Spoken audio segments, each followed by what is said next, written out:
Hello. ഇന്ന് നമുക്ക് ഡൈജസ്റ്റോ ഗാർഡിനെ കുറിച്ചിട്ട് കാണാം. എന്നെ സംബന്ധിച്ച് ഇത് എല്ലാ വീട്ടുകളിൽ ഉണ്ടാവേണ്ട ഒരു പ്രൊഡക്റ്റാണ്. എമർജൻസികളിൽ നമുക്ക് മാർഗങ്ങൾ പലതും ഉണ്ട്. എൻ്റെ ഷോർട്സ് വീഡിയോയിൽ ഇഞ്ചി എങ്ങനെ തിളപ്പിക്കേണ്ട അങ്ങനെയുള്ള കാര്യങ്ങളൊക്കെ ഞാൻ ഇടാറുണ്ട്. പക്ഷെ അതല്ലാതെ തന്നെ റെഡിമെയ്ഡ് ആയിട്ട് നമ്മുടെ കയ്യിൽ ഉണ്ടായിരുന്നെങ്കിൽ, ഒരു സപ്ലിമെന്റ് ഉണ്ടായിരുന്നെങ്കിൽ, ഇത് ഇപ്പൊ ആർക്കും ഏത് സമയത്ത് കഴിച്ചാലും ബുദ്ധിമുട്ടില്ലാത്ത സമയത്ത് കഴിച്ചാലും ഒരു കുഴപ്പമില്ല. കാരണം ആക്ച്വലി അത് ഒരു ഫുഡ് സപ്ലിമെന്റ് മാത്രമാണ്. അപ്പൊ എൻ്റെ ചാനലിലേക്ക് സബ്സ്ക്രൈബ് ചെയ്യാത്ത ആൾക്കാർ ആരെങ്കിലും ഉണ്ടെങ്കിൽ ദയവ് ചെയ്ത് സബ്സ്ക്രൈബ് ചെയ്യുക. കാരണം ഇതേ പ്രകാരം അനേക വീഡിയോസ് ഞാൻ നിങ്ങൾക്ക് വേണ്ടി ഇടുന്നതാണ്. അത് നിങ്ങൾക്ക് അറിയാൻ വേണ്ടി നിങ്ങളത് അതിന്റെ സബ്സ്ക്രിപ്ഷൻ ആക്ടിവേറ്റ് ചെയ്യുക. എന്നിട്ട് അതിന്റെ നോട്ടിഫിക്കേഷൻസ് ഒന്ന് ആക്ടിവേറ്റ് ചെയ്താൽ ലേറ്റസ്റ്റ് കാര്യങ്ങൾ നിങ്ങൾക്ക് കാണാൻ സാധിക്കും. അപ്പൊ ഇന്ന് ദഹനം സംബന്ധിച്ചുള്ള ഏറ്റവും കൂടുതൽ പ്രത്യേകിച്ച് ഇന്ത്യയില് ഒരുവിധം ആൾക്കാർ അനുഭവിക്കുന്ന ഒരു പ്രശ്നമാണ് ദഹനം സംബന്ധിച്ച് പൊളിച്ചു തേട്ടൽ, വയറ് സ്തംഭനം, അങ്ങനെ പലതും. അതിന്റെ കാരണങ്ങൾ നമ്മൾ അറിയണം. ഒന്നാമത് ഇതിന്റെ കാരണക്കാരൻ നമ്മളിൽ തന്നെയാണ്. നമ്മുടെ ശരീരത്തിൽ ഒരുപാട് തരം ബാക്ടീരിയ ഉണ്ട്. അതിനെ ഗട്ട് ബാക്ടീരിയ എന്നാണ് പറയാ. ആ ബാക്ടീരിയ നശിക്കുമ്പോഴാണ് ശരിക്കും നമ്മുടെ ദഹനത്തിന് അപ്പൊ ഞാൻ വല്ലാണ്ട് ഡെപ്തിലേക്ക് പോകാതെ തന്നെ മനസ്സിലാവുന്ന ഒരു രൂപത്തില് ഞാൻ അത് എക്സ്പ്ലെയിൻ ചെയ്ത് തരാം.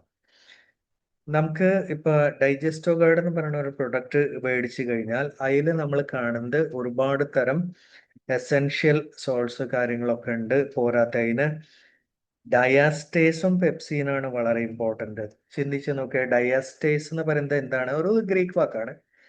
സ്റ്റാർച്ചിനെ മൾട്ടോസ് ചെയ്യുക. അപ്പൊ സ്റ്റാർച്ച് എന്താണ്? സ്റ്റാർച്ച് ശരിക്കും അരിയാഹാരം, കൊള്ളിക്കിഴങ്ങ്, അതൊക്കെ സ്റ്റാർച്ച് ആണ്. ഉരുളക്കിഴങ്ങ്, അതൊക്കെ സ്റ്റാർച്ച് ആണ്. ഡയറക്റ്റ് ആയിട്ട് നമ്മുടെ ബോഡി എടുക്കൂല. അതിനെ കൺവേർട്ട് ചെയ്യണം. അതിനെ മാൾട്ടോസ് ആയിട്ട് കൺവേർട്ട് ചെയ്താലാണ് ആക്ച്വലി നമുക്ക് അത് ഗുണമായി മാറുന്നത്. അപ്പൊ സ്റ്റാർച്ച് ഡൈജഷൻ എന്താ സംഭവിക്കുക വെച്ചാൽ യഥാർത്ഥത്തിൽ നന്നായിട്ട് ചവച്ച് കഴിക്കണം എന്ന് പറയുമ്പോൾ തന്നെ ആക്ച്വലി ഡൈജഷന്റെ പ്രോസസ്സ് വായേന്ന് വെച്ചിട്ട് തന്നെ തുടങ്ങും. അപ്പൊ 60% ദഹനം ചവച്ചിട്ടാണ് നടക്കാന്നാണ് നമ്മൾ പഠിച്ചിരിക്കുന്നത്. അപ്പൊ എന്താ വെച്ചാൽ ഫസ്റ്റ് ഓഫ് ഓൾ നമ്മുടെ പ്രോബ്ലം ഹൈ സ്പീഡ് ഭക്ഷണം തന്നെയാണ്. ഒന്ന് പതുക്കെ ആസ്വദിച്ചൊക്കെ കഴിക്കണം. പിന്നെ അതല്ലാതെ തന്നെ പ്രോട്ടീൻസിനെ ബ്രേക്ക് ഡൗൺ ചെയ്യാൻ പറ്റില്ല. ഏത്? നോൺ വെജിറ്റേറിയൻ പ്രോട്ടീൻ എന്ന് പറഞ്ഞാൽ മാംസാഹാരം, ഇതൊക്കെ ടേസ്റ്റിയാണ്, വിഷയമില്ല, കഴിക്കുന്നതുകൊണ്ട് ദോഷമില്ല. പക്ഷെ എന്താ വെച്ചാൽ അതിന് ദഹിക്കാൻ വേണ്ടിയിട്ട്, അതിന് ഡൈജസ്റ്റ് ചെയ്യാൻ വേണ്ടിയിട്ട് കൂടുതൽ പവർ ആവശ്യമുണ്ട്. അപ്പൊ അത് ശരിക്കും പെപ്സിനാണ് ചെയ്യുന്നത്. ഇനി ഈ രണ്ട് കാര്യങ്ങളും നമ്മുടെ ബോഡിയിൽ തന്നെയാണ്. അപ്പൊ അത് നമുക്ക് പതുക്കെ മുന്നോട്ട് പോകാൻ അനുസരിച്ചിട്ട് നമുക്ക് ഡിസ്കവറി ചെയ്യാം. അപ്പൊ ഡയസ്റ്റേസ് പെപ്സീനിന്റെ താളം തെറ്റുന്ന സമയത്താണ് എന്തുണ്ടാവണം? നെഞ്ചരിച്ചല്, വയറ്റില് സുഖമില്ലായ്മ, അതപ്രകാരം തന്നെ ഒരുപാട് ബുദ്ധിമുട്ടുകൾ, ദഹനം, അല്ലെങ്കിൽ വയറ് സ്തംഭിച്ചിരിക്കുക, ബുമ്മായിട്ടിരിക്കുക, വയറ് വീർക്കുക, അങ്ങനെയുള്ള കുറെ കാര്യങ്ങളുണ്ട്. പിന്നെ ഇതിനൊക്കെ അതിൽ കുറെ ഫ്രൂട്ടീൻ എടുത്തിരിക്കുന്ന ഫ്രുക്ടോസ് ശരിക്കും ഒരു ഹ്യൂമക്റ്റന്റ് ആണ്. എന്താ വെച്ചാൽ അതിന് മോയിസ്റ്റ് ആയിട്ട് അതിന് ഡൈജഷൻ ഈസി ആക്കാൻ വേണ്ടിയിട്ട് മോയ്സ്ചർ, അപ്പൊ എബ്സോർപ്ഷനിൽ കൂടുതൽ ഈസി ആയിട്ട് മാറാണ്. അപ്പൊ ചില ആൾക്കാർ ചോദിക്കാറുണ്ട് ഇത് മറ്റേ ഡയബറ്റീസുകാർക്കൊക്കെ കഴിക്കാൻ പറ്റുമെന്ന് ചോദിച്ചാൽ ഒരു കുഴപ്പമില്ല. കാരണം ഇതിലുള്ള മധുരം കോമൺ ആയിട്ട് സ്റ്റീവിയെന്ന് എടുക്കുന്നതാണ്. അപ്പൊ അങ്ങനെയാണ്. പിന്നെ വളരെ ചെറിയ ഡോസ് അല്ല, നമ്മൾ കൂടിയാൽ ഒരു 5-10 മില്ലി അങ്ങനെ എടുത്താൽ എടുത്തു എന്ന് മാത്രമല്ലോ. അതൊന്നും ഒരിക്കലും ദോഷമായി മാറാറില്ല. ഇവിടെ ചിന്തിക്കണം, ഏറ്റവും കൂടുതൽ ഷുഗറും അതേപോലെ കൊളസ്ട്രോൾ ഈ വക രോഗങ്ങൾ ഉണ്ടാവണേക്കാളും മുൻപ് ഉണ്ടാവുന്നത് പുളിച്ചുതട്ടൽ തന്നെയാണ്. ഒരുവിധം അസുഖങ്ങളുടെ തുടക്കം തന്നെ ദഹനക്കേടാണ്. വർഷങ്ങൾ മുൻപ് തുടങ്ങുന്നതാണ്. നമ്മുടെ കുട്ടികൾ എന്തെങ്കിലും വലിച്ചു വാരി കഴിച്ചു, ഇപ്പൊ ബുദ്ധിമുട്ടായി. പ്രായമുള്ള ആൾക്കാർക്ക് ദഹനത്തിന് പ്രശ്നമുണ്ട്, ആഹാരം കഴിക്കും, പക്ഷെ അവർക്ക് അപ്പൊ തന്നെ പുളിച്ചു തേട്ടൽ കാര്യങ്ങളായി മാറാണ്. അപ്പൊ അതിനൊക്കെ എപ്പോഴും എമർജൻസിന് നമ്മൾ ഇത് കയ്യിൽ കരുതി വെക്കുന്നത് നല്ലതാണ്. ഇതിൽ പിന്നെ ഇമ്പോർട്ടന്റ് ആയിട്ടുള്ള വേറെ ഇൻഗ്രീഡിയൻസ് എന്തൊക്കെയാണ്? വൈറ്റമിൻ B1 ഉണ്ട്. അതിനെ തിയാമിൻ എന്നും പറയാറുണ്ട്. തിയാമിൻ ശരിക്കും കാർബോഹൈഡ്രേറ്റ്, എന്താ വെച്ചാൽ ആഹാരത്തിലുള്ള കാർബോഹൈഡ്രേറ്റിനെ ഫ്യൂവലാക്കി മാറ്റും എന്ന് പറഞ്ഞാൽ ഗ്ലൂക്കോസ് ആയിട്ട് കൺവേർട്ട് ചെയ്യും. അല്ലേ? നമ്മൾ ഒന്ന് ആലോചിച്ച് നോക്കിയാൽ വല്ലാണ്ട് ക്ഷീണമൊക്കെ വന്നു കഴിഞ്ഞാൽ ആസ്പത്രികളിൽ എന്താ ചെയ്യുക, ഗ്ലൂക്കോസ് ആണ് കയറ്റുക അല്ലെ. കാരണം അത് ബോഡിയിൽ ഈസിലി അബ്സോർബിൾ ആണ്, അത് നമുക്ക് ഈസി ആയിട്ട് ഇത് എടുക്കാൻ പറ്റും.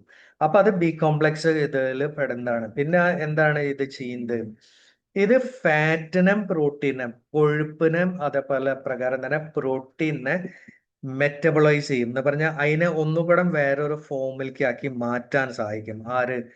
B1. അപ്പൊ മിക്കവാറും പല ദഹനത്തിനുള്ള ഡോക്ടർമാർ എഴുതുന്ന ഔഷധത്തിൽ പോലും തിയാമിൻ ഉണ്ട്. അപ്പൊ അവര് പലരും ഉണ്ടാക്കുന്ന രീതികൾ വ്യത്യാസമാണ്, മെഡിസിനിൽ വരുന്ന രീതി വ്യത്യാസമാണ്. നമ്മൾ എടുക്കുന്ന നാച്ചുറൽ എക്സ്ട്രാക്റ്റ് ആണ്. നമ്മൾ ഏറ്റവും കൂടുതൽ നട്ട്സ്, ബെറീസ് അങ്ങനെയുള്ള കാര്യത്തിൽ നിന്നൊക്കെ എടുക്കുന്ന ഒരു ഇൻഗ്രീഡിയന്റ് ആണ് B1. പിന്നെ B1ന്റെ ഡെഫിഷ്യൻസി വെറുതെ ഒന്ന് അറിഞ്ഞു നോക്കിയാൽ, B1 കറക്റ്റ് ഇല്ലെങ്കിൽ തന്നെ അനേക വേറെ പ്രശ്നങ്ങളും ഉണ്ട്. ക്ഷീണം തോന്നുക, അതേപ്രകാരം തന്നെ മാനസികമായിട്ടുള്ള ബുദ്ധിമുട്ടുകള്, ദഹനക്കേട്, പിന്നെ ഇതേ പ്രകാരം തന്നെ എല്ലില് ഒരു സുഖലായ്മ, പിന്നെ എന്താ വെച്ചാൽ ഹാർട്ട് വല്ലാണ്ട് ഫാസ്റ്റ് ആയിട്ട് പമ്പ് ചെയ്യുക, ശ്വാസത്തിന് ബുദ്ധിമുട്ട്, മൂക്കിൽ കൂടുന്ന രക്തം വരാ, വെയിറ്റ് ലോസ്, ഇതൊക്കെ സിവിയർ കേസുകൾ. ഏത്? വൈറ്റമിൻ B1 എന്താണെന്ന് അറിയാൻ വേണ്ടിയിട്ടാണ് ഞാൻ എത്തിട്ടത്. അപ്പൊ B1 വെറും ഡൈജഷൻ മാത്രമല്ല, ഇങ്ങനെ അനേക വിഷയങ്ങളുണ്ട്.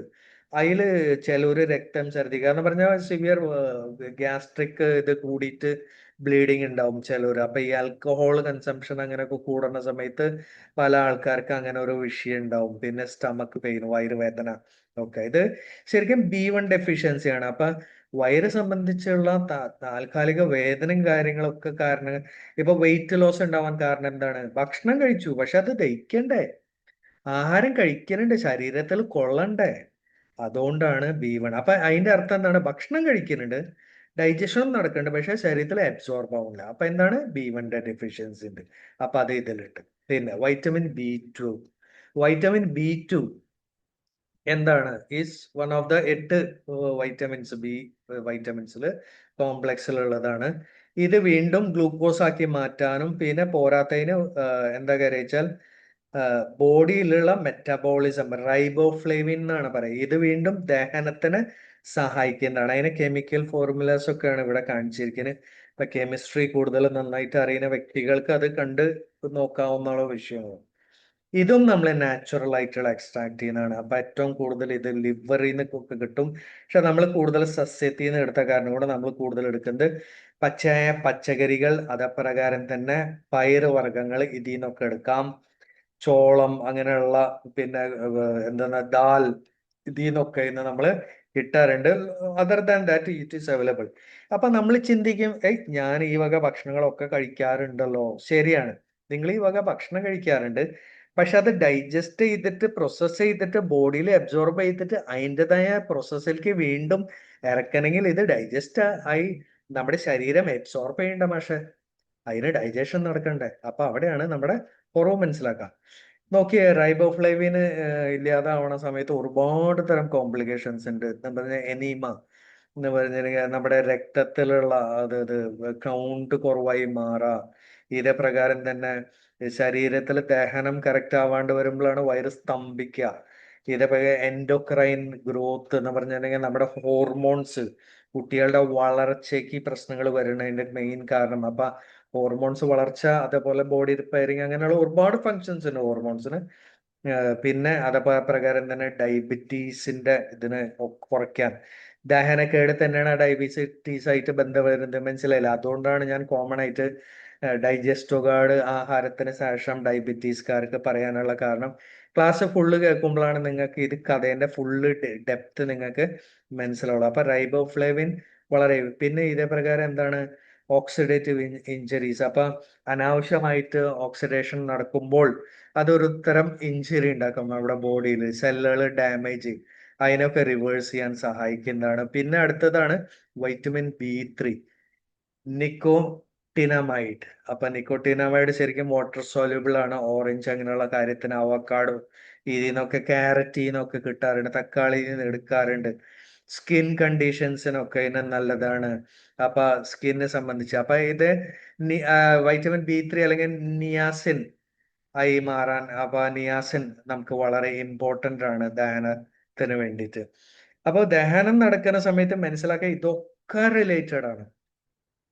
കാരണം വൈറ്റമിൻ B3 ഇല്ലെങ്കിൽ വേറെ കുറെ പ്രശ്നങ്ങൾ കൂടെ ഉണ്ട്. നമ്മുടെ സ്കിന്നൊക്കെ ഈ ചെതമ്പല് പോലെ ആവാം, അതേപോലെ സ്കിൻ റാഷ് ഉണ്ടാവാം. നോക്കിയേ, ഡിമെൻഷ്യ പോലെയുള്ള അസുഖങ്ങൾ, കൈ കാല് ജോയിന്റുകളൊക്കെ ഒക്കെ വളരെ വേദന, വയറ്റിളക്കം, എപ്പോൾ വയറ്റിളക്കം. അപ്പൊ അതെന്താ വെച്ചാൽ വൈറ്റമിൻ B3 ഡെഫിഷ്യൻസിയും കാര്യങ്ങളൊക്കെയാണ്. പക്ഷേ ഇത് ഞാൻ കൂടുതൽ കാണിക്കാൻ കാരണം ദഹന പ്രക്രിയയിൽ ഇതൊക്കെ പാർട്ടിസിപ്പേറ്റ് ചെയ്യണം. അപ്പൊ ഒരുവിധ രോഗങ്ങളുടെ തുടക്കം തന്നെ ദഹനം തന്നെയാണ്. ദഹനം, കാരണം നമ്മൾ ആഹാരം കഴിച്ചു, ശരീരത്തിൽ കൊണ്ടാലല്ല അത് ഗുണം ചെയ്യുള്ളൂ. വൈറ്റമിൻ B6 ഇതേപോലെ വളരെ ഇമ്പോർട്ടന്റ് ആണ്. പൈറിഡോക്സിൻ, അപ്പൊ അതിന് പല രൂപങ്ങളുണ്ട്. പൈറിഡോക്സൽ ഫോസ്ഫേറ്റ്, പൈറിഡോക്സാമൈൻ, അപ്പൊ അങ്ങനെയുള്ള ഒരുപാട് ഇതുകളായിട്ട് മാറാണ്. ഞരമ്പുകളെ സംബന്ധിച്ച് ഇവൻ ഗുണകരമാണ്. അപ്പൊ നെർവസ് സിസ്റ്റത്തിന് വേണ്ടി, പ്രതിരോധം കൂട്ടാൻ വേണ്ടിയിട്ട് അങ്ങനെയുള്ളത്. അപ്പൊ ഇത് നോർമലി ഉരുളക്കിഴങ്ങ്, പിന്നെ അതേപ്രകാരം തന്നെ നമ്മുടെ ബീൻസ്, ഇതേ പ്രകാരം തന്നെ ബനാനാസ്, നമ്മുടെ റോബസ്റ്റ് പഴം, അങ്ങനെയുള്ള ഇതിൽ നിന്നൊക്കെ നമുക്ക് കിട്ടാറുണ്ട്. മത്സ്യത്തീന്ന് വൈറ്റ് മീറ്റ്, അപ്പൊ കോഴി അതിന്ന്. പക്ഷെ കോഴി പറയുന്ന സമയത്ത് ചില ആൾക്കാർ പറയും കോഴി ഞാൻ കുറെ, ഒരു കാര്യം മനസ്സിലാക്കാം, നാടൻ കോഴി അല്ല നമ്മൾ കഴിക്കുന്നത്. നമ്മൾ ബ്രോയിലറാണ് കഴിക്കുന്നത്. ബ്രോയിലർ എങ്ങനെ ഉണ്ടാവുമെന്ന് നിങ്ങൾക്ക് വ്യക്തമായിട്ട് അറിയാം. ഇനി ഞാൻ അതിനെ കുറിച്ച് കൂടുതൽ എക്സ്പ്ലെയിൻ ചെയ്യില്ല. അപ്പൊ മനസ്സിലാക്കണം. അപ്പൊ മത്സ്യമാണെങ്കിൽ പോലും ഇന്ന് അതിൽ കെമിക്കൽസ് ഒക്കെ അടിച്ചിട്ട് അതിനെ ലൈഫ് കൂട്ടാൻ വേണ്ടിയിട്ട് അവര് പല പ്രക്രിയകൾ ചെയ്യുന്നുണ്ട്. അപ്പം മത്സ്യം എന്നും ഫ്രഷ് ആയിട്ട് നമ്മൾ കാണുമ്പോൾ മത്സ്യം ഫ്രഷ് ആണ്, പക്ഷെ ആക്ച്വലി അത് ഫ്രഷ് അല്ല. അത് കാലങ്ങൾ മുൻപ് പിടിച്ചിരിക്കുന്ന അവർ സ്റ്റോറേജ് ടെക്നിക്കുകൾ അവർ പഠിച്ചിരിക്കുകയാണ്. വൈറ്റമിൻ B6 കുറവാനുള്ള പല വേറെ കാരണങ്ങൾ കൂടെ ഉണ്ട്. അമിതമായ ആൽക്കഹോള്, അതേപോലെ ചില മരുന്നുകൾ. അപ്പൊ ഇന്ന് പ്രത്യേകിച്ച് നമ്മുടെ കൊച്ചി കേരളത്തിലെ മലയാളികൾക്ക് ഏറ്റവും വലിയ പ്രശ്നം അമിതമായ മരുന്ന് അടിച്ചു കയറ്റലാണ്. മരുന്ന് ആവശ്യമുള്ളത് ആണ്. ശരിക്കും രോഗം വന്നാൽ മരുന്ന് തന്നെ വേണം. പക്ഷെ എന്തുകൊണ്ട് നമുക്ക് ഒരുപാട് ഹെൽത്ത് വിദ്യാഭ്യാസം ആവശ്യമുണ്ട്. അതുകൊണ്ടാണ് ഞാൻ ഇങ്ങനെ ഒരു ചാനൽ തുടങ്ങാനും കാരണങ്ങൾ. ഇതിൽ എൻ്റെ ഷോർട്സ് വീഡിയോസ് ഉണ്ട്. അതിൽ നിങ്ങൾക്ക് പോയി കഴിഞ്ഞാൽ കുറെ ഷോർട്ട് വീഡിയോസ്, 3 മിനിറ്റിന്റെ വീഡിയോസ് ഒക്കെ, ചെറിയ ചെറിയ എക്സ്പ്ലനേഷൻസ് നിങ്ങൾക്ക് കാണാൻ സാധിക്കും. ഇപ്പൊ ഇത് പ്രൊഡക്റ്റിന്റെ എക്സ്പ്ലനേഷൻ, ഇതല്ലാതെ തന്നെ ഓരോ രോഗത്തിനുള്ള കോമ്പിനേഷൻസ്, അത് വീണ്ടും മലയാളത്തിലുള്ളതുണ്ട്, ഹിന്ദിയിൽ, ഇംഗ്ലീഷിൽ പലതുണ്ട്. അപ്പൊ അതിൽ നിങ്ങൾക്ക് നോക്കാം. അപ്പൊ ആഹാരത്തിന്റെ poor dietary intake. Poor dietary intake എന്ന് പറഞ്ഞാൽ നമ്മൾ പലപ്പോഴും പറയാം, ഞാൻ പണക്കാരനാണ്, എനിക്ക് ഒന്നിനും കുറവില്ല, ഞാൻ കഴിക്കുന്ന ആഹാരം നിങ്ങൾ ഒരിക്കലും കഴിക്കില്ല എന്ന് പറയുന്ന വാദിക്കുന്ന വ്യക്തികളുണ്ട്. ശരിയാണ്, അവർ ഏറ്റവും കൂടുതൽ നോൺ വെജ് അങ്ങനെയുള്ള ഏതെങ്കിലും ഒരു സ്പെഷ്യൽ കാറ്റഗറിയിലാണ്. പക്ഷെ ചിലവര് തൈര് ഈ വക കാര്യങ്ങൾ മാത്രമാണ് കൂടുതൽ. ചിലവരുടെ ഇതിൽ കപ്പ ഈ വക കാര്യങ്ങൾ മാത്രമാണ് കൂടുതൽ. അപ്പൊ നിങ്ങൾ ചിന്തിച്ചു നോക്കാം, ബാലൻസ്ഡ് ഫുഡ് കഴിക്കാന്ന് പറഞ്ഞാൽ കുറച്ച് ബുദ്ധിമുട്ട് തന്നെ. അറിവുണ്ടെങ്കിൽ പോലും അത് ബുദ്ധിമുട്ട് തന്നെയാണ്. ഏറ്റവും സിമ്പിൾ ആയിട്ട് ചിന്തിച്ചാൽ ഏതെങ്കിലും ഒരു പ്രോട്ടീൻ, അപ്പൊ അത് പയർവർഗ്ഗത്തിൽ നിന്ന് കിട്ടും. ഏതെങ്കിലും ഒരു കാർബോഹൈഡ്രേറ്റ്, ഏതെങ്കിലും കുറച്ച് ഫാറ്റ്സ്, ഇതൊക്കെ ഏറ്റവും ലളിതമായ ആഹാരം കഴിച്ചാൽ ഈ ബാലൻസിലേക്ക് വരാൻ സാധിക്കും കേട്ടോ. പക്ഷെ സത്യം പറഞ്ഞാൽ നമ്മൾ ആരും ആ സിംപ്ലിസിറ്റിയിലേക്ക് പോണില്ല. വൈറ്റമിൻ B6 ഇല്ലായ്മേന്റെ വലിയ തലവേദനകളുണ്ട്. നിങ്ങളൊന്ന് നോക്കിയേ, ADHD എന്ന് പറഞ്ഞ പെട്ടെന്ന് അരിശം വരാ, വൈലന്റ് ആവാ, അങ്ങനെ. ADHD, attention deficit hyper activity, ഇങ്ങോട്ട് വാടാന്ന് പറഞ്ഞ് അങ്ങോട്ട് പോവാ. ഇതൊക്കെ എന്താണ്? B6ന്റെ പ്രശ്നങ്ങളാണ്. ഇതേ പ്രകാരം തന്നെ സ്ട്രെസ് ഡിസോർഡർ, പോസ്റ്റ് ട്രോമാറ്റിക്, എന്തെങ്കിലും സംഭവങ്ങൾ സംഭവിച്ചു കഴിഞ്ഞാൽ വിഷമം വിചാരിച്ചിട്ട് അതിനെ കുറിച്ച് മാത്രം ചിന്തിച്ചിട്ടിരിക്കുക. പതുക്കെ അത് BP പല വിഷയങ്ങളായി മാറണം. എല്ലാം റിലേറ്റഡ് ആണ്. ഓട്ടിസം സ്പെക്ട്രം ഡിസോർഡർ, ഓട്ടിസത്തിന്റെ ഒരു കാറ്റഗറിയിൽ വരുന്ന ചില ഡിസീസുകൾ, ഇതൊക്കെ വൈറ്റമിൻ B6ന്റെ. ഇതേപോലെ സ്കിസോഫീനിയ എന്താണ്? പെട്ടെന്ന് സ്വഭാവത്തിൽ മാറ്റങ്ങൾ വരാം. അപ്പൊ അതൊരു തരം സൈക്കോളജിക്കൽ ഡിസോർഡർ ആണ്. മൂഡ് സ്വിങ്, പെട്ടെന്ന് മൂഡ്. അപ്പൊ തൈറോയിഡ് ഉള്ള വിഷയങ്ങൾ വരുന്ന സമയത്ത് B6ന്റെ ഒരു റിലേഷൻ അവിടെ വരുന്നുണ്ട്. ക്ഷീണം തോന്നാം, വളർച്ചയിൽ കുറവ് വരാം, രക്തത്തിൽ കുറവ് വരാം. ഇതൊക്കെ B6ന്റെ ഡെഫിനിഷൻസ് ആണ്. അപ്പൊ ഇതൊക്കെ എന്തിലാണുള്ള? നമ്മുടെ ഡൈജസ്റ്റ് ഓർഗാനിന്റെ കാര്യങ്ങളാണ് പറയുന്നത്. ഇതേ പ്രകാരം നോക്കിയേ, മാഗ്നീസ് നമുക്ക് ആവശ്യമുണ്ട്. മാഗ്നീസ് ശരിക്കും വല്ലാണ്ട് ഓവറായി കഴിഞ്ഞാൽ ലൂസായിട്ട് പോവാണെന്ന് പറയാം. പക്ഷെ നമ്മൾ നാച്ചുറൽ ആയിട്ടുള്ള മാഗ്നീസ് മാത്രം എടുക്കണല്ലോ. ഇവിടെ മൾട്ടിപ്ലിക്കേഷനോ അല്ലെങ്കിൽ മാഗ്നീസ് മാത്രമായിട്ടുള്ള സംഭവങ്ങൾ എടുക്കുന്നില്ല. എക്സാമ്പിൾ, ചീരവർഗ്ഗങ്ങൾ, പച്ചക്കറികൾ കൂടുതൽ കഴിച്ചാൽ വയറൊന്ന് ലൂസായിട്ട് പോകും അല്ലെ? ഇപ്പൊ നമ്മള് മുരിങ്ങേന്റെ ഇല കൂടുതൽ കഴിച്ചു, അതിലൊക്കെ മാംഗനീസ് ഇഷ്ടം പോലെയാണ്. മാംഗനീസ് അത്ഭുതമാണ്, അതൊരു ആന്റി ഓക്സിഡന്റ് ആണ്, നമ്മുടെ ശരീരത്തിൽ വരണ ആഹ് എന്താ ഓക്സിഡേഷനെ കുറച്ച് റിവേഴ്സ് ചെയ്യാൻ സഹായിക്കാറുണ്ട്. അപ്പൊ പ്രായം കുറച്ച് കൊണ്ടുവരാൻ, ആ പ്രായത്തിനെ ചെറുപ്രായത്തിൽ നിലനിർത്താനൊക്കെ അതിനെ സഹായിക്കാറുണ്ട് മാംഗനീസ്. ഉറക്കക്കുറവുണ്ടെങ്കിൽ മാംഗനീസ് നമുക്ക് വളരെ ഇമ്പോർട്ടന്റ് ആണ്. അപ്പൊ മാംഗനീസ് സപ്ലിമെന്റ്സ് പലരും കൊടുക്കാറുണ്ട്, പക്ഷെ അത് മാത്രമായിട്ട് ഉപയോഗിക്കുമ്പോൾ ഡോക്ടറുടെ ഉപദേശമാണ്. പക്ഷെ ഇവിടെ നമുക്ക് ആവശ്യമില്ല, കാരണം ഇത് നമ്മൾ നാച്ചുറൽ ആയിട്ട് എടുക്കുന്നത് ഒരു നാച്ചുറൽ ബാലൻസിലാണ്, അതുകൊണ്ട് വിഷയം വരില്ല. പക്ഷെ ഞാൻ പറയുന്നത് എന്താ വെച്ചാൽ സ്പെഷ്യൽ സപ്ലിമെന്റ് ആണ് മാഗ്നീസ് മാത്രമായിട്ട് കിട്ടുന്നത്. അത് മാഗ്നീസിനെ മൾട്ടിപ്ലൈ ചെയ്യും, 100 ഇരട്ടി 500 ഇരട്ടി അങ്ങനെയൊക്കെ ആയിട്ട് മൾട്ടിപ്ലൈ ചെയ്യും. ഇപ്പൊ എക്സാമ്പിൾ സൂര്യത്തിൽ നിന്ന് കിട്ടുന്നതാണ് വൈറ്റമിൻ D3 അല്ലെ? D3 മാത്രമായിട്ടുള്ള മെഡിസിൻസ് ഉണ്ട്. അപ്പൊ മാസത്തിൽ ഒരിക്കലോ അല്ലെങ്കിൽ ഇത്ര മാത്രം കഴിക്കാവുന്ന നിയമങ്ങൾ അവിടെ ഉണ്ട്. കൂടുതൽ കഴിച്ചാൽ ബുദ്ധിമുട്ടാണ്. ഇവിടെ ആ പ്രശ്നങ്ങളില്ല, കാരണം ഇത് വെറും ഒരു ഫുഡ് സപ്ലിമെന്റ് ആണ്. വെറുതെ കഴിച്ചാലും ഒരു കുഴപ്പമൊന്നുമില്ലാണ്, കാരണം നമ്മൾ ആഹാരം കഴിക്കുന്ന പോലെ തന്നെ അപ്പൊ വെജിറ്റബിൾസിന്. അപ്പൊ ഇത് ഏറ്റവും കൂടുതൽ എവിടെ നിന്നാണ് കിട്ടുന്നത്? നോർമലി ഓട്സ്, അതേപോലെ ഹോൾ വീറ്റ്, സമ്പൂർണ്ണ ഗോതമ്പ് ട്ടാ, അതേപോലെ ബ്രൗൺ റൈസ്, മട്ടരി, ഒറിജിനൽ ബ്രൗൺ റൈസ്, അങ്ങനെയുള്ള. ഇന്ന് സത്യം പറഞ്ഞ ഒറിജിനൽ ബ്രൗൺ റൈസ് എവിടെയുള്ള? ഇന്ന് കഴുകി കഴിഞ്ഞാൽ ആ റൈസ് വെളുക്കാന്നല്ലാതെ അതില് തവിട് എന്ന് പറയുന്ന സംഭവേ ഇല്ല. അപ്പൊ ഒന്ന് ഹോൾ വീറ്റ്, ഇന്ന് റിഫൈൻഡ് വീറ്റ് ആണ് കിട്ടുന്നത്. ഹോൾ വീറ്റ് ആണ്, ഗോതമ്പ് മേടിച്ച് പൊടിപ്പിച്ച് നമ്മൾ കഴിക്കുക. പ്രത്യേകിച്ച് മറ്റേ മെഷീനിൽ വെച്ച് അടിച്ച ഗോതമ്പല്ല, മറ്റേ ഇടിച്ച് ഉണ്ടാക്കുന്ന ഗോതമ്പാണ്, ചക്കിൽ ഇടിച്ച് ഉണ്ടാക്കുന്ന ഗോതമ്പാണ് നമുക്ക് ആവശ്യം. കാരണം അത് ഹീറ്റ് കാരണം കൊണ്ട് അതിന്റെ ഫൈബർ നഷ്ടപ്പെടാണ് മറ്റുള്ളവർക്ക്. പക്ഷെ ഇടിച്ചുണ്ടാക്കുമ്പോൾ ഫൈബർ നഷ്ടപ്പെടില്ല. അപ്പൊ എവിടെ നിന്നാണ് നമുക്ക് അങ്ങനെ? ചില വളരെ റെയർ കമ്പനീസ് ഒക്കെ കൊടുക്കാറുണ്ട്. അപ്പൊ അങ്ങനെയുള്ള ഒരുപാട് സ്ഥലത്തു നിന്നാണ് നമുക്ക് മെംഗനീസ് കിട്ടുന്നത്. അപ്പൊ എല്ലിന്റെ ആരോഗ്യത്തിന് വേണ്ടിയിട്ട് വെറും കാൽഷ്യം കാര്യങ്ങൾ ഉണ്ടായാൽ പോരാ, പല്ലിന്റെ പ്രശ്നങ്ങൾ അങ്ങനെയുള്ള കാര്യത്തിനൊക്കെ നമുക്ക് മെംഗനീസ് ആവശ്യമുണ്ട്. പിന്നെ ഇതേ പ്രകാരം കോപ്പർ, കോമൺ ആയിട്ട് എല്ല് തേയ്മാനത്തിന് തടയാനും ഒക്കെ അതിനെ സഹായിക്കുന്നതാണ് കോപ്പർ. ഞാൻ ഇതൊക്കെ എക്സ്പ്ലെയിൻ ചെയ്തത് എന്താ വെച്ചാൽ നിങ്ങൾക്ക് അത് ആസ്വദിക്കാൻ വേണ്ടിയിട്ടാണ്. കാരണം ഇതൊക്കെ എന്തിലുള്ളത്? നമ്മുടെ ബോഡിയിലുള്ളത്. അപ്പൊ ഇത് ഡൈജസ്റ്റോഗഡ് എന്താ ചെയ്യുന്നത്? അബ്സോർബ് അയേൺ, ഇരുമ്പ് സത്തിനെ അബ്സോർബ് ചെയ്യാൻ. ഇരുമ്പ് സത്ത് കിട്ടിയിട്ട് വേണം നമ്മുടെ രക്തത്തിന്റെ അളവിനെ കൂട്ടാൻ, മനസ്സിലായ? അപ്പൊ നമ്മൾ ഇരുമ്പ് സത്ത് കഴിക്കുന്നുണ്ട്, പക്ഷെ അതിനെ അബ്സോർബ് ചെയ്യാൻ കോപ്പർ വേണ്ട. പക്ഷെ കോപ്പർ ബോഡിയിൽ നാച്ചുറൽ ആയിട്ട് കിട്ടാത്ത കാരണം കൊണ്ട് അത് അബ്സോർബ് ആവില്ല, നമ്മൾ കഴിച്ചിട്ട് വേണ്ട കാര്യമുള്ള. അപ്പൊ കോപ്പർ സൾഫേറ്റ് അതിന് അയണിനെ അബ്സോർബ് ചെയ്യാനൊക്കെ അതിന് സഹായിക്കാറുണ്ട്. സിങ്ക് എല്ലാവർക്കും വ്യക്തമായിട്ട് അറിയാം, പ്രതിരോധത്തിന് ഏറ്റവും പവർഫുൾ സിങ്ക് ആണ്. വിശപ്പില്ലായ്മ സിങ്കിന്റെ കുറവാണ്, അങ്ങനെയുള്ള കാര്യങ്ങൾ. അപ്പൊ അതും ഇതില് ഉണ്ട്. അതുകൊണ്ട് വിശപ്പില്ലായ്മക്കാർക്കും ഇത് ആഹാരം കഴിക്കുന്നതിനേക്കാളും മുൻപ് അല്ലെങ്കിൽ രാവിലെ ബ്രേക്ക്ഫാസ്റ്റിന് ശേഷം കൊടുത്തു കഴിഞ്ഞാൽ വിശപ്പ് ഉണ്ടാവാൻ നല്ലതാണ്. അപ്പൊ മുറിവുകൾ പെട്ടെന്ന് ഉണങ്ങി കിട്ടാത്തതിന്റെ കാരണം സിങ്ക് കാര്യങ്ങളാണ്. ഇവിടെ നോക്കിയേ, സ്റ്റാർച്ച് അല്ലെങ്കിൽ ഗ്ലൈക്കോജൻ നമ്മൾ കഴിച്ചു, നമ്മൾ നന്നായിട്ട് ചവച്ച് കഴിക്കുകയാണ് കേട്ടോ. അപ്പൊ ചവച്ച് കഴിച്ചു കഴിഞ്ഞതിന് ശേഷം എന്താ സംഭവിച്ചാൽ നമ്മുടെ സലൈവ, നമ്മുടെ തുപ്പൽ അതില് ചേരുമ്പോൾ ആക്ച്വലി അതൊരു ഡൈജസ്റ്റീവ് എൻസൈമാണ്. എന്നിട്ട് അത് വായിൽ വെച്ചിട്ട് തന്നെ പതുക്കെ ചവച്ച് കഴിക്കുമ്പോൾ മാൾട്ടോസ്, സുക്കറോസ്, ലാക്ടോസ് ആയി മാറാണ്. അത് വയറ്റിലേക്ക് ഇറങ്ങി വരുന്ന സമയത്ത് വീണ്ടും അതിന്റെ പ്രോസസ്സ് നടത്തിയിട്ട് മാൾട്ടേസ്, സുക്കറൈസ്, ലാക്ടേസ് ആയി മാറാണ്.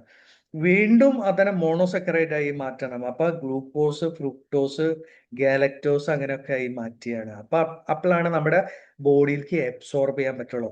ഇത്രയും പേർക്ക് പ്രോസസ്സ് നടക്കണമെങ്കിൽ നേരത്തെ ഞാൻ ഈ കാണിച്ച എല്ലാ വൈറ്റമിൻസും കാര്യങ്ങളും, ഡയസ്റ്റേസ്, പെപ്സിൻ, ഇവക കാര്യങ്ങളൊക്കെ വേണം. നന്നായിട്ട് ചവയ്ക്കുക, വയറ്റിൽ ദഹനം നടക്കുന്നു, അത്യാവശ്യം അബ്സോർപ്ഷൻ ചെറുക്കുടലിലും നടക്കുന്നു. പിന്നെ ഇൻറ്റസ്റ്റൈനൽ ലൈനിങ്ങിൽ പ്രശ്നങ്ങളില്ലെങ്കിൽ അബ്സോർപ്ഷൻ ഭംഗിയായി മാറും. ലാസ്റ്റ് അത് വേസ്റ്റ് ഉള്ള ബാക്കിയുള്ളത് വേസ്റ്റ് ആയി മാറും. അപ്പൊ ഹൈഡ്രോക്ലോറിക് ആസിഡ്, പെപ്സിൻ അങ്ങനെയുള്ള കാര്യങ്ങൾ ഇതൊക്കെ നോക്കുക. ആക്റ്റീവ് ട്രാൻസ്പോർട്ടേഷൻ, അപ്പൊ പെപ്റ്റൈഡ്സ്, ആമിനോ ആസിഡ്സ് പലപ്പോഴും ദഹന പ്രക്രിയ കുറവുള്ള ആൾക്കാർക്ക് ആമിനോ ആസിഡ്സിന്റെ സപ്ലിമെന്റ്സ് ഡോക്ടേഴ്സ് കൊടുക്കാറുണ്ട്. എന്താ കാര്യം വെച്ചാൽ അവർക്ക് ദഹനം നടക്കുന്നില്ല. അപ്പൊ റെഡിമെയ്ഡ് ആയിട്ട് ആമിനോ ആസിഡ് കൊടുത്തു കഴിഞ്ഞാൽ അവർക്ക് കൂടുതൽ ഈസി ആയിട്ട് ബോഡിയിൽ കറക്റ്റ് ചെയ്യാൻ സാധിക്കാൻ വേണ്ടിയിട്ടാണ്. അപ്പൊ ഇതിൽ നിന്ന് നിങ്ങൾക്ക് കുറെ കാര്യങ്ങൾ പഠിക്കാൻ സാധിച്ചു എന്ന് ഞാൻ വിചാരിക്കുന്നത്. MKRCS എന്ന് പറയുന്ന ചാനൽ ഞാൻ തുടങ്ങിയത് തന്നെ ആക്ച്വലി ഇത് എൻ്റെ പേഴ്സണൽ അഭിപ്രായങ്ങളാണ്. ഉറപ്പായിട്ടും കുറവുകൾ ഉണ്ടാവും, തെറ്റുകൾ ഉണ്ടാവും, ക്ഷമിക്കുക. എന്നെ സംബന്ധിച്ച് ഞാൻ ഇക്കണ്ട കാലം ഹോസ്പിറ്റലിൽ അഡ്മിൻ റോളിൽ, അതുപോലെ റിസർച്ച് റോളിൽ, അതുപോലെ തന്നെ ഒരുപാട് ഫങ്ഷൻസ് അതിൽ പങ്കെടുത്ത കാരണം കൊണ്ട് എനിക്ക് ഉള്ള അറിവ് ഞാൻ പങ്കുവെക്കുകയാണെന്ന് മാത്രമുള്ളൂ. അപ്പൊ ഞങ്ങൾ ചെയ്യുന്ന റിസർച്ചുകൾ ഇപ്പൊ പലതരത്തിലുള്ള റിസർച്ച് ചെയ്തപ്പോൾ ഞങ്ങൾ പല മെഡിസിൻസ്, അപ്പൊ നോൺ മെഡിക്കൽ ടെക്നോളജീസ് ഉണ്ട്, ഇതുപോലെ തന്നെ സർജിക്കൽ എക്യുപ്മെന്റ്സ് ഉണ്ടാക്കുന്ന സമയത്ത് പലതരത്തിലുള്ള കാര്യങ്ങൾ, ഏത് തരം പ്ലാസ്റ്റിക് ആണ് നല്ലത്, ഇതൊക്കെ സജഷൻസ് കൊടുക്കണം. അപ്പൊ അങ്ങനെ മെഡിസിൻസ് ഒക്കെ ഉണ്ടാക്കുന്ന സമയത്താണ് ഞാൻ കൂടുതൽ ഇതിനെ കുറിച്ച് ഡൈജസ്റ്റോ ഗാർഡ് ശരിക്കും ഉണ്ടാക്കുന്നത് ശരിക്കും ഒരു ഫംഗസിൽ നിന്നാണ് കേട്ടോ. ഈ ഫംഗസിനെ അവർ കൾട്ടിവേറ്റ് ചെയ്യും. അപ്പൊ ഈ ഫംഗസിനെ കൾട്ടിവേറ്റ് ചെയ്യുന്നതാണ്, കൾട്ടിവേറ്റ് ചെയ്തതിന് ശേഷം അതീന്ന് പെപ്സിൻ എന്ന് പറയുന്ന ഒരു ഇതന്നെ നമ്മൾ എടുക്കാണ്. അപ്പൊ അതെന്താ കഴിച്ചാൽ അത് പ്രോട്ടീനെ ബ്രേക്ക് ഡൗൺ ചെയ്യാൻ സഹായിക്കും. അപ്പൊ പെപ്സിൻ വളരെ ഇമ്പോർട്ടന്റ് ആണ്. പെപ്സിൻ എന്ന് പറഞ്ഞ ഇമ്പോർട്ടന്റ് ആവാൻ കാരണം അത് സെക്രീറ്റ് ചെയ്യുന്നത് എന്താ കഴിച്ചാൽ സെല്ലുകൾ ശരിക്കും ഇനാക്റ്റീവ് ഫോമിൽ എന്താണ് സെക്രീറ്റ് ചെയ്യുന്നത്? പെപ്സിനോജൻ. പെപ്സിനോജനെ സെക്രീറ്റ് ചെയ്യുമ്പോൾ ഹൈഡ്രോക്ലോറിക് ആസിഡിന്റെ കൂടെ റിയാക്ട് ചെയ്തിട്ട് അത് പെപ്സിനായി മാറാണ്. അപ്പൊ മനസ്സിലാക്കാം, നിങ്ങളുടെ വയറ്റീന്ന് തന്നെ ദഹനരസങ്ങൾ കറക്റ്റ് ആയിട്ട് വരാത്ത ഒരു സാഹചര്യത്തിൽ ഉണ്ടാവുന്ന സപ്ലിമെന്റ് ആണ്. ഇത് നശിപ്പിക്കുന്നവരും നമ്മൾ തന്നെയാണ്. ഞാൻ എന്താ പറഞ്ഞ, പച്ചയായ പച്ചക്കറികൾ, പച്ചയായ ഫ്രൂട്ട്സ് കൂടുതൽ കഴിക്കുക, നന്നായിട്ട് ഫിസിക്കൽ ആക്ടിവിറ്റി അറ്റ്ലീസ്റ്റ് 20 മുതൽ 40 മിനിറ്റ് ഫിസിക്കൽ ആക്ടിവിറ്റി ഉണ്ടാവും, നല്ല ഉറക്കം ഉറങ്ങണം, ശോധന കറക്റ്റ് ആണോ, ഉറങ്ങിയ അപ്പൊ തന്നെ ഉറക്കം വരുന്നുണ്ടോ, ഇതൊക്കെ രോഗലക്ഷണങ്ങൾ നമ്മളായിട്ട് മനസ്സിലാക്കണം. അപ്പൊ ഇതൊക്കെ പോണ സമയത്താണ് നമ്മുടെ ബോഡി താളം തെറ്റി. ഇന്ന് റെഡിമെയ്ഡ് ഫുഡ്, അടിപൊളി ഫുഡ് ഒക്കെ കഴിക്കണോണ്ട് ഒരു കുഴപ്പമില്ല, മനുഷ്യന്മാരായ സ്ഥിതിക്ക് ആസ്വദിക്കണം. പക്ഷെ ആസ്വദിക്കുമ്പോ എന്റെ ശരീരത്തിന് കളഞ്ഞുകൊണ്ട് തന്നെയാണോ എന്ന് കൂടെ നമ്മൾ ചിന്തിക്കണം. അപ്പൊ ഇത് വീണ്ടും അതിന്റെ അബ്സോർപ്ഷന്റെ ഫാറ്റ് ഗ്ലോബ്യൂൾസിനെ എങ്ങനെ ബൈൽ സോൾട്ട് ആയിട്ട് കോമ്പിനേഷൻ ആയിട്ട് അതിനെ ഒന്നുകൂടെ എമൽഷൻ ചെയ്യും. എന്നിട്ട് അതിനെ ചെറിയ പാർട്ടിക്കിൾസ് ആക്കിയിട്ട് അബ്സോർബബിൾ ഫോമിൽ ആയി മാറ്റാണ്. അപ്പൊ ലൈപ്പേസ് അതിന് കുടലിന്റെ ഭിത്തിയാണ് ഇത് കാണുന്നത്. അപ്പൊ അതിലേക്ക് അബ്സോർബ് ചെയ്യാണ്. ഏതിലേക്ക്? രക്തക്കൊഴലിലേക്ക്, നമ്മുടെ ബോഡിയിലേക്ക്. അപ്പൊ പല ഗ്യാസ്ട്രോ ഇൻറ്റസ്റ്റൈനൽ ഡിസീസ്, വിശപ്പില്ലായ്മ, വയറ് വല്ലാണ്ട് വീർത്തിങ്ങനെ വരാം, സ്തംഭിക്കുക, ഓക്കാനിക്കാൻ വരാ, കാലത്ത് പുളിച്ച് തേട്ടൽ ഉണ്ടാവുക, നെഞ്ചെരിച്ചൽ ഉണ്ടാവുക, അതേപോലെ വയറുവേദന, കുറെ ഭക്ഷണം കഴിച്ചു അല്ലെങ്കിൽ അനാവശ്യമായിട്ട് വയറുവേദനയും കാര്യങ്ങളൊക്കെ വരുന്നുണ്ട്. ഞാൻ നേരത്തെ കാണിച്ചു വൈറ്റമിന്റെ പല ഡെഫിഷ്യൻസി. അതേപോലെ ദഹനം, നമ്മൾ അമിതമായിട്ട് വലിച്ചു കയറ്റണ്ട. കാരണം നമ്മുടെ ശരീരത്തിന് ആവശ്യമുള്ള പ്രകാരം, എക്സാമ്പിൾ ഞാൻ പറയാം, വായിൽ വെള്ളം എടുത്ത് കോൽക്കുഴിയുന്ന സമയത്ത് നമ്മൾ എത്ര കഴിക്കുക? നമ്മൾ വായിൽ കുറച്ച് എയർ വെച്ചാൽ മാത്രമല്ല കോൽക്കുഴിയാൻ പറ്റുള്ളൂ.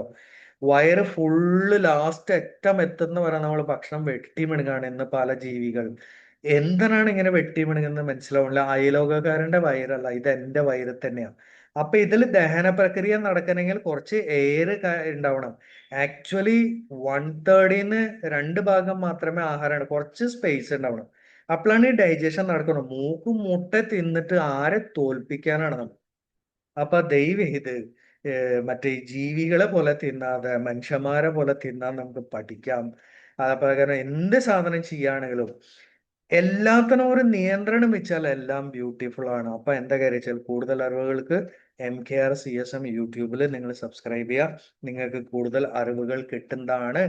അപ്പൊ ഞാൻ അടുത്ത ഒരു ടോപ്പിക്കിലേക്ക് പോണ സമയത്ത് ഇവിടെ താഴത്ത് എൻ്റെ പടം നിങ്ങൾക്ക് കാണാം. അതുമേ ക്ലിക്ക് ചെയ്താൽ മതി, ഓട്ടോമാറ്റിക് അത് സബ്സ്ക്രൈബ് ആവും. എൻ്റെ ഡയഗ്രാം, എൻ്റെ ഫോട്ടോഗ്രാഫിനെ ക്ലിക്ക് ചെയ്ത് കഴിഞ്ഞാൽ സബ്സ്ക്രൈബ് ആവും. മുകളിൽ കാണുന്ന 2 ഫോൾഡറുകൾ, ഒന്നില്ലെങ്കിൽ ആരോഗ്യത്തിന്റെ ഒരുപാട് മലയാളത്തിലുള്ള വേറെ വേറെ വീഡിയോസ് ഇട്ടിരിക്കുന്ന ഒരു ഫോൾഡർ മുകളിലാണ്. ക്ലിക്ക് ചെയ്ത് കഴിഞ്ഞാൽ ആ ഫോൾഡറിലേക്ക് പോവും.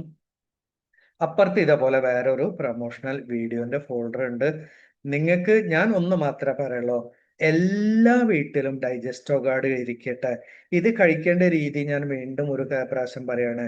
5 മില്ലി ഒരു മൂടി നമുക്ക് നേരിട്ട് കഴിക്കാം. വെള്ളം അല്ലെങ്കിൽ നേരിട്ട് കഴിക്കാം, അല്ലെങ്കിൽ ചെറിയൊരു ഗ്ലാസ്സിൽ ഇളം ചൂട് വെള്ളത്തിൽ ഒഴിച്ചിട്ട് കഴിച്ചു കഴിഞ്ഞാൽ നമുക്ക് 5-10 മിനിറ്റിന്റെ ഉള്ളിൽ തന്നെ അതിന്റെ അത്ഭുത റിസൾട്ട് നമുക്ക് കാണാൻ സാധിക്കും.